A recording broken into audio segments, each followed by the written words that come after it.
You know what no one tells you about are the things that happen after you have a baby. I feel like everyone talks about like what to expect when expecting. There's like a whole famous book on it. But what to expect after you've expected and the baby is here. There are so many things. By the way, I'm doing my makeup right now, getting ready. There are different things that happened for both my postpartum experiences. One thing that really took me by surprise is the fact that there is a open wound the size of a dinner plate. Did you know that? Because I did not know that. In my head, I just thought baby comes out with the placenta and the sac and everything, and like you're good. That's what grew, and then it goes out and you're good. But that placenta was attached to your uterus, and once it detaches, there's a wound that needs to now heal. Even if you do feel really good after you have a baby and you're like, I'm gonna get back into my routine, I feel like working out and walking, you need to take it easy because your body is healing this open wound in your body. And if you do too much, you can actually, well, that was a lot. You can actually cause more bleeding or bleeding to like increase. So I know after I had both babies, I would visually, oh my God, hair everywhere. We'll talk about that later. And I'm the type of person that is ready just to like go, get back into it. But I had to like give myself a visual of this open wound in my body so I could remind myself to like take it easy and just chill with the newborn.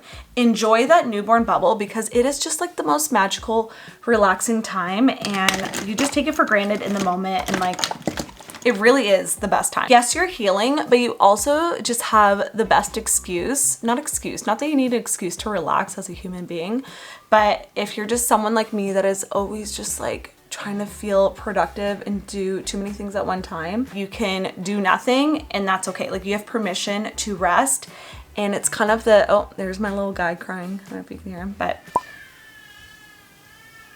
that's Matt's problem right now. Mommy's doing her makeup. And this is why they call that time like the 4th trimester, because after you have the baby, it's not like you're like, yeah, I'm back to myself, like done being pregnant. You are now in a new phase of, you're not growing anymore, but you are majorly healing. And I just don't think that there's enough support and emphasis and information about this time that is just kind of like unique in itself. And then that's not even talking about if you have another complication, like if you have a C-section or if you have a large tear on your perineum, like those are just extra things to recover from that you might not think of when leading up to birth. And like, don't stress yourself out. A lot of things are just not in your control. Things will be what it will be, but good to have these in your mind so you can prep for them and be aware. But like the whole wound in your uterus, that's everybody. Everybody can get that. This is a weird one, and I've heard quite a few moms experience it, and it's the phantom kick. So after you have the baby, obviously baby's been kicking around in your belly and you get used to that. Like it just becomes part of your everyday life in such a weird way. I remember being so weirded out by like, there's gonna be a baby kicking inside of me, but then it becomes like part of your daily routine and you actually like look forward to it, and it's like a good way to help track if baby's healthy and doing well. Both of my kids had different patterns in terms of movement, but you just start to expect them. And something weird happens after you have a baby is that you get those kick feelings even after baby isn't there anymore. You'll just be like going about your day, and then all of a sudden you're like, what is, and it's not in my brain. I mean, it obviously is, but like, is it a muscle memory? I'm not actually sure. I need to Google it. And then speaking of phantom things, phantom screams in the shower. Like every time I take a shower, still to this day, I'm like, is there a baby screaming? Is there someone that needs me? And this is why even when we're resting, we feel like someone is always needing us. Either we're getting ghost kicks or we're hearing things in the shower. And you know what else no one talks about? It's the whole body odor issue that happens after having a baby. No one talks about this, yet every mom I talk to is like, yeah, I stink. And I used to be one of those people that could easily rock no deodorant. And now, you know how many of these I have stocked in my bathroom right now? There's no way I'd be able to go a day without deodorant.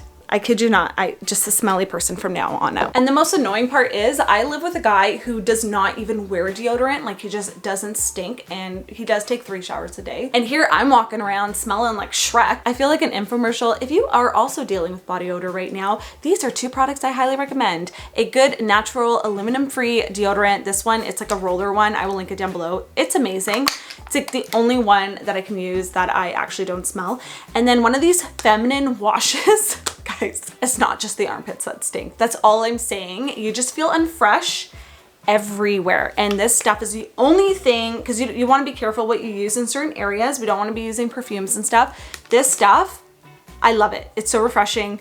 It keeps me fresh and it makes me feel not so stinky. The hunger that I have postpartum is unreal. Where are my chippies?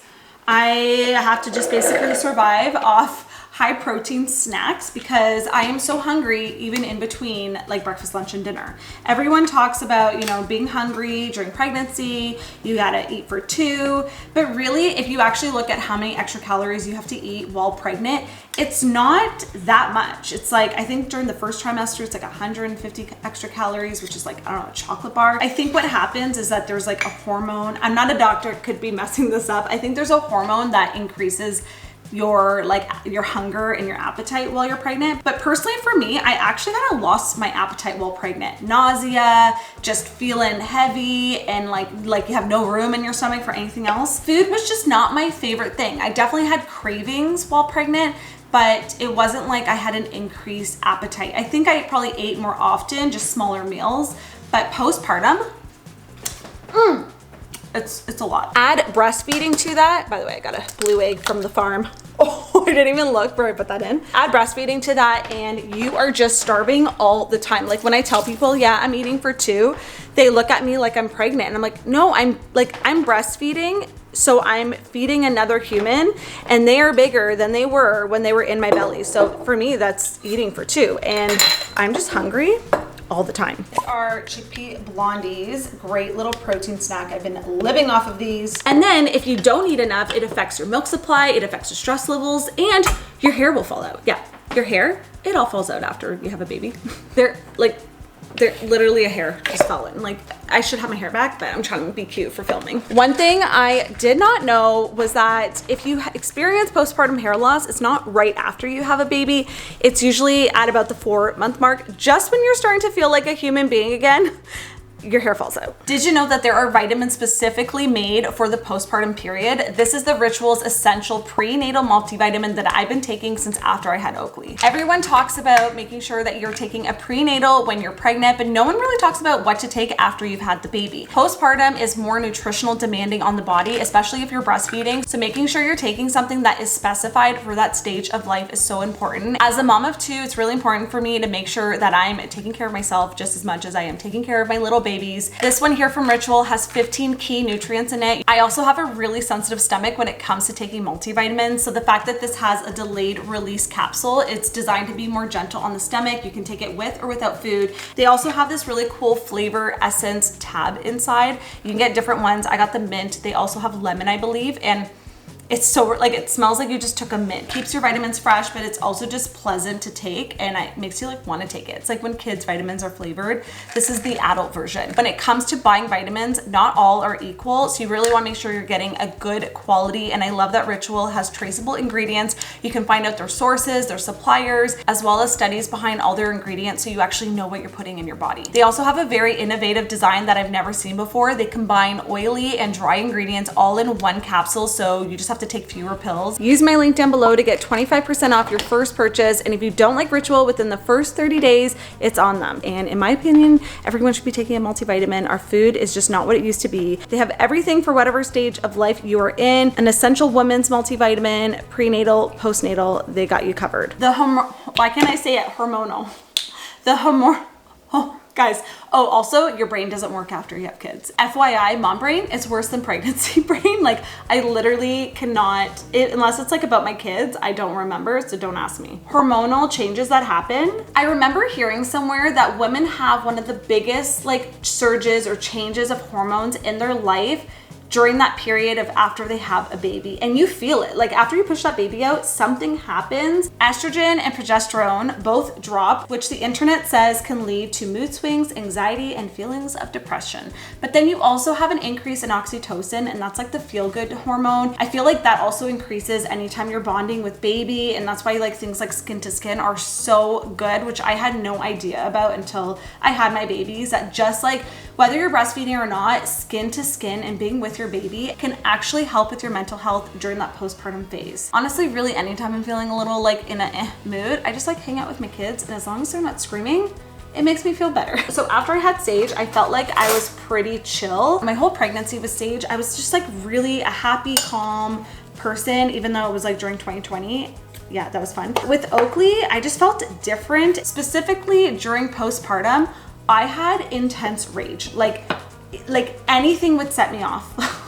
Poor Matt, the amount of times I had to apologize, not had to, but I felt like I did, and just be like, sorry Matt, it's the hormones. Like, I don't know what got over me, but like, I just feel like a crazy person and everything makes me angry right now. Sometimes you're just feeling like crying all the time, and this is what is normally referred to as baby blues, which you want to make sure you are paying attention to how you're feeling, because postpartum depression is a real thing. I did not experience that, but I did experience baby blues, and it can just feel really heavy and sad, and you just like cry for no reason, and it's totally normal. But you want to make sure you are talking to the people around you about how you're feeling. Journal. I felt like that really helped, especially during my pregnancies. But don't keep things in. Like, even if you're just crying and you know you're okay, like talk to someone and let it out, because it does feel better. And also just hold your baby. Anytime I was feeling sad in those first couple months, I would just like have baby fall asleep on me, do skin to skin like I was talking about, and it is so healing, both physically and emotionally. So we're just gonna blame it on the hormones, but you might just feel a little emotionally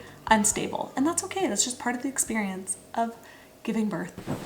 Intrusive thoughts. There are things that pop up in your brain that literally make you feel like you are going crazy. Things that you would never do or act upon, or just like not normal things that float around in your brain. Let me give you an example. You're carrying your baby down the stairs and you think, what if I just slipped and fell and baby slipped through my arms, rolled down the stairs, head cracked open, I have to go to the emergency room. Like, it gets gory and very descriptive, and you're just like, I wasn't thinking about that at all. I was just going downstairs to go get a diaper. Like, they are intrusive because you're going about your day-to-day life, and all of a sudden it's like bam, bam, like these weird, unnormal thoughts. And like I said, the most important thing I feel like during postpartum is just having open communication with the loved ones around you, that you feel safe to talk about these things and these thoughts that you might have, because I feel like that just helps like release them and not hold too much power to them, if that makes sense. It's kind of like when you're, say at a balcony, maybe you're really high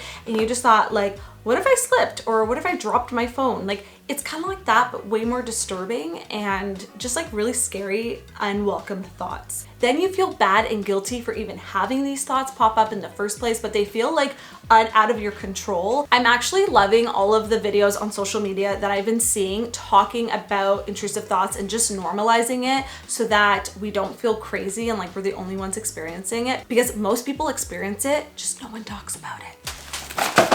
Those are all the things you're gonna need for the Red Sea that is going to come out of your body when you get not only your first period, but sometimes several periods after that. I was the unfortunate person that got their period like the second month after having my baby. Everyone's like, you don't get your period if you're still breastfeeding, or you're not gonna get it until like 1 year postpartum. That's a lie. I literally got mine 2 months postpartum with both babies. And this time around, it has been so heavy. I'm actually doing things to help my body like not have such intense periods, because I used to be that person that used the little like silicone cup that you're like, oh, I can't even notice it's in there. You just like empty it out.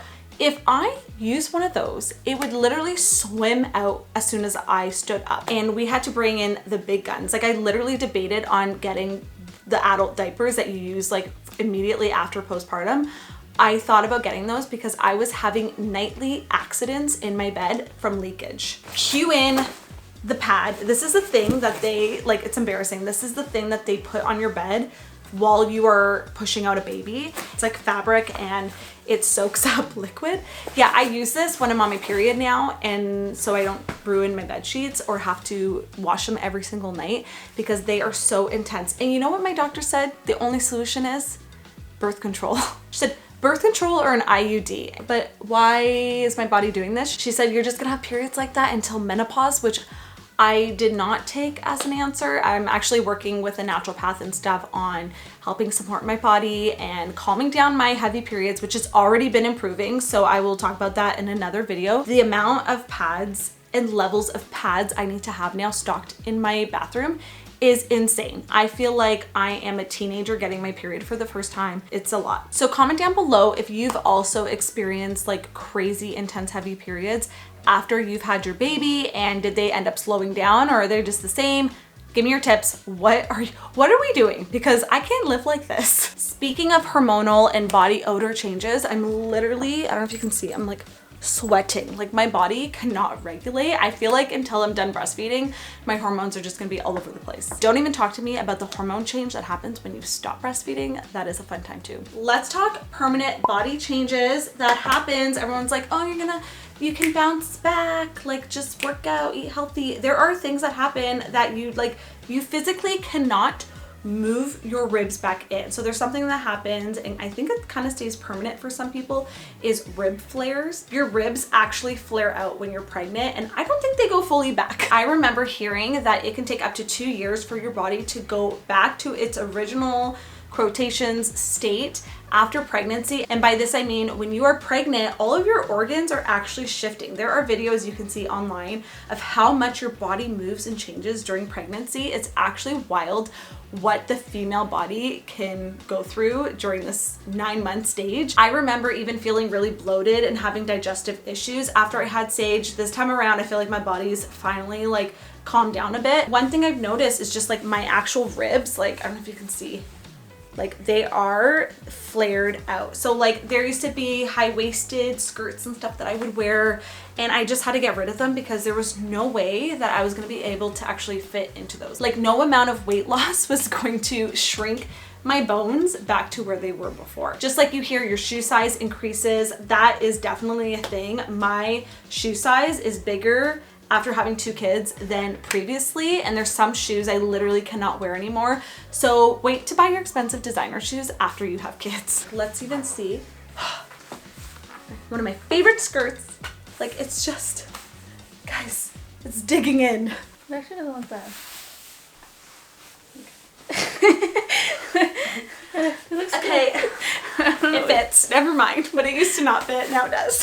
If you watched the video I did like months ago of like none of my clothes fitting, a year later, they're finally fitting. So give yourself some grace. I think we all just want things to happen really, really fast. And if you think about it, it takes 9 months to grow a baby. It's gonna take at least that to recover and feel like ourselves. For both babies, it took me a good year to feel like myself again. So if you're in those like early postpartum stages and you're like all over the place, it's gonna get better, I promise, and sleep will come. You'll be able to fit into clothes again. Honestly, clothes are starting to feel exciting to buy and try on again. In the beginning, I was like, just sweats. That's just stretchy bands. That's all I do now. By the way, I don't want this video to scare you and put fear in you about postpartum and having babies. It has been like the best thing ever. I actually prefer postpartum over pregnancy. These are just things that I feel like no one talks about, and I wanna bring to the surface in today's video and just give it to you real. We're at that stage in our relationship. Breast changes, even if you're not breastfeeding, your breasts go through such a transformation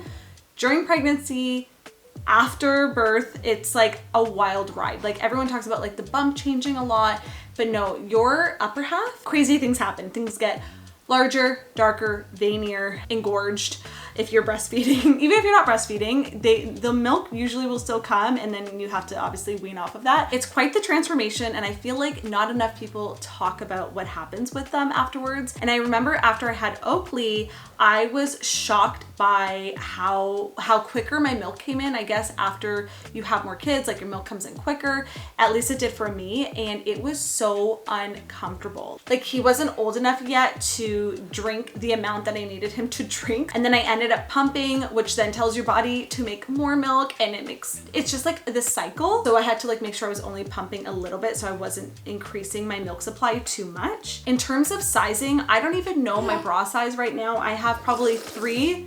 I think I have 3 different bra sizes in my underwear drawer right now. I don't think I've worn a regular bra in about 4 years. Also, underwires, they're not good for you. And the contractions that you get, I didn't get this with my first. Apparently it happens after second baby, and it gets worse after each more baby you have. Does that make sense? There are these uterine contractions that happen when you are breastfeeding your newborn baby. They're so painful. I was curled up in a ball. The nurse had to come in with a heating pad. She gave me some stuff to help with the pain. Like, it was so bad. I did not expect it. And these contractions basically are helping your uterus contract back to its original shape, which is gonna help decrease bleeding.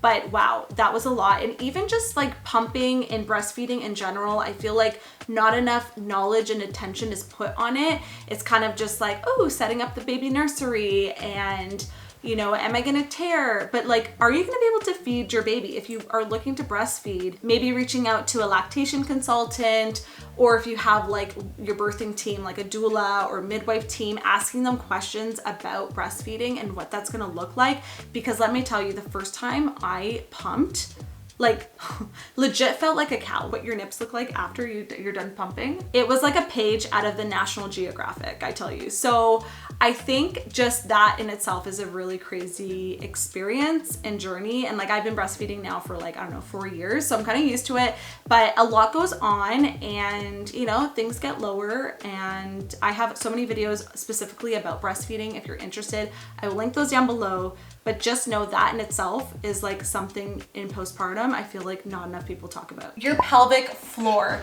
Honestly, I didn't even know what this was until my late 20s. Basically is a really important muscle. I think of it as a tarp that holds up all of my organs. Both men and women have it. After you have a baby, the baby basically tears through this pelvic floor muscle, and then it can take some time to heal and build up its strength again. And why the pelvic floor is important is because it helps you have bowel movements, it helps you hold in your urine, and a weak pelvic floor can lead to a lot of things like incontinence in a lot of women. I never luckily dealt with this, but even things like prolapse as well can be your uterus basically being too low and not supported. I don't know like the medical terms of it because I didn't actually experience it myself. But what I did do is after I had both my babies is I went to a pelvic floor therapist. I actually went to her during my pregnancy, just like a couple times just to assess where my pelvic floor was before giving birth. And then after, I think it was the 6-week mark, I went in, I did a check to see how things are going, to see if there's anything like prolapse going on. Because a lot of times if you just go to your regular doctor, they're just like, yeah, you're good. And they're not doing a thorough internal check. So they'll actually do an internal check. You do breathing exercises and you will, they teach you different exercises. They teach you different exercises to do in the comfort of your home. And honestly, I didn't even do that many of them. I felt like I could have been better at keeping up with it, but I noticed such a difference, even just with having that feeling of having to go pee all the time. Pelvic floor exercises can help you so much with that. So if this is the first time that you're hearing the term pelvic floor, I highly recommend just doing your own research about it, learning what it is. And if you're able to, definitely book an appointment with a pelvic floor physiotherapist. It's gonna go a very long way, trust me. Don't forget to check out Ritual. Use my link down below to get 25% off your first month. And if you don't absolutely love Ritual within the first 30 days, the first month is on them. Thank you so much for watching. I will chat with you guys in the comments, and don't forget to subscribe, and I will see you guys in next week's video. Bye!